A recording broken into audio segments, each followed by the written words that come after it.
Yes, I think it is intentional for the likes of Mwenda and his accomplices to dismantle democratic institutions and constitutional establishments, including ministries. Now you are seeing him confessing live that he has been engaged in diplomacy.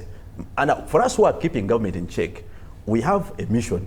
How do you keep Andrew in check?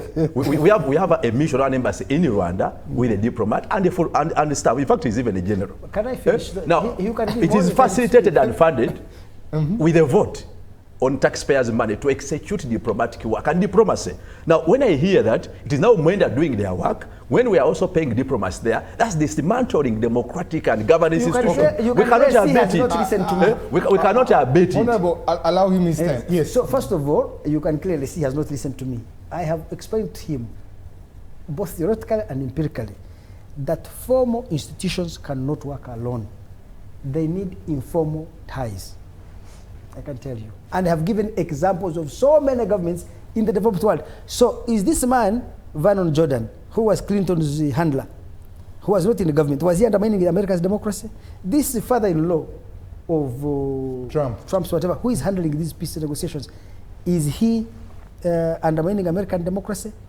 This guy, Alistair Campbell, who was helping out of government but working with Tony Blair to promote, no country can work without those informal connections. That's so important.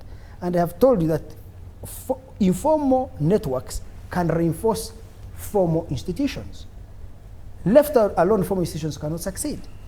And I have seen many international negotiations where somebody from outside the system helped. I'll give you another example. How Andrew, I think hold a second, my brother. Please, hold a second. The question is, how do we hold the blood between the formal and the informal? How do we hold Andrew? No. Let me give you this information, Andrew. Please, how do we hold him accountable? Yes. We want to know what funds, what is his source of funding? Okay. How does he access that funding to do whatever he does? Two, how do we hold him accountable? So when and if it is foreign values, he represents who and whose views? You want to have this show degenerate into a shouting match? No. Mawodo, you will not speak. Because I will speak over your voice. When you handle diplomacy, you represent who? You are Samuju. You represent who? And can you account for your funding? How do we hold you accountable? Are you Samuju speak How do over we each hold you other? accountable? And whose views do you represent in your diplomacy? You want this to degenerate into a quarrel? These are concerning issues. That's what you are going to okay, achieve. account for your funding. Who funds you? Gentlemen. Why is that your issue? I fund myself. It is impossible to do public work. You who account for your funding. To do public who work. Accounts your funding? And who do you report to?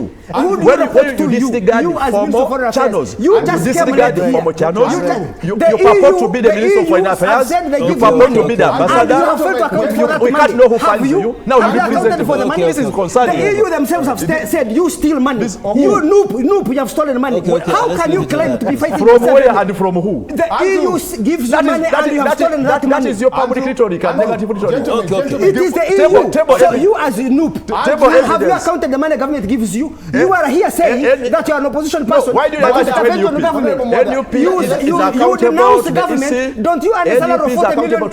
Don't you earn a salary of 40 million from government? The poor people who vote for you we want to know and 1,000 who funds you, Mwenda, to do public work. Yes, we also and want who to do you know. account to? I want to know why do you sit in You are the not an parliament ambassador. of a government You are not a minister.